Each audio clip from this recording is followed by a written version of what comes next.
येहूपासून पंढरपूरकडे निघालेल्या संत ज्ञानेश्वर महाराजांच्या पालखी सोहळ्यात आज सकाळी एक अत्यंत दुर्दैवी आणि हृदयद्रावक घटना घडली आहे। सासवड जेजुरी मार्गावर जेजुरीजवळ एका टेम्पोने वारकऱ्यांना धडक दिल्याने 6 वारकरी गंभीर जखमी झालेले आहेत। त्यापैकी 3 उपचारादरम्यान मृत्यू झाल्याची प्राथमिक माहिती समोर आली आहे। मिळालेल्या माहितीनुसार माऊलींची पालखी आज सासवडहून जेजुरीकडे मार्गस्थ झाली होती।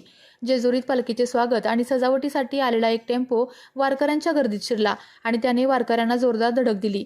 या भीषण अपघातात 6 वारकरी गंभीर जखमी झाले असून त्यांना तातडीने जवळच्या रुग्णालयात दाखल करण्यात आलेले आहे। मात्र त्यापैकी 3 उपचार दरम्यान मृत्यू झाला असून मृत वारकऱ्यांची नावे अद्याप जाहीर करण्यात आलेली नाहीत। या घटनेची माहिती मिळताच उपमुख्यमंत्री आणि पुणे जिल्ह्याच्या पालकमंत्री सुनेत्रा पवार यांनी तातडीने घटनास्थळी भेट देऊन परिस्थितीचा आढावा घेतला। त्यांनी जखमी वारकऱ्यांची विचारपूस केली, तसेच पालखी प्रमुख, पोलीस प्रशासन आणि वरिष्ठ अधिकाऱ्यांकडून घटनेची सविस्तर माहिती घेतली। सुनेत्रा पवार यांनी प्रशासनाला जखमींना त्वरित आणि सर्वोत्तम वैद्यकीय उपचार उपलब्ध करून देण्याचे तसेच सर्व आवश्यक मदत करण्याचे निर्देश दिले।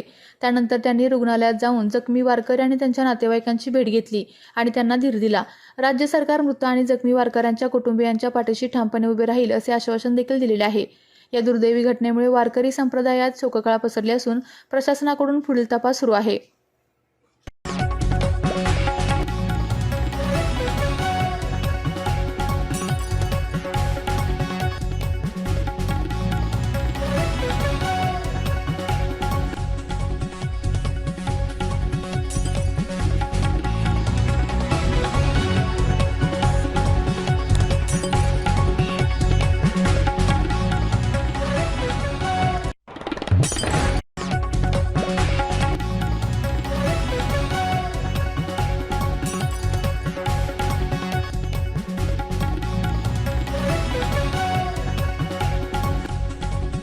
आपल्या तालुक्यातील जिल्ह्यातील बातम्या सर्वप्रथम पाहण्यासाठी आजच सातारा न्यूजला YouTube चॅनलवर सबस्क्राइब करा, लाईक करा, शेअर करा आणि बेल आयकॉन प्रेस करायला विसरू नका।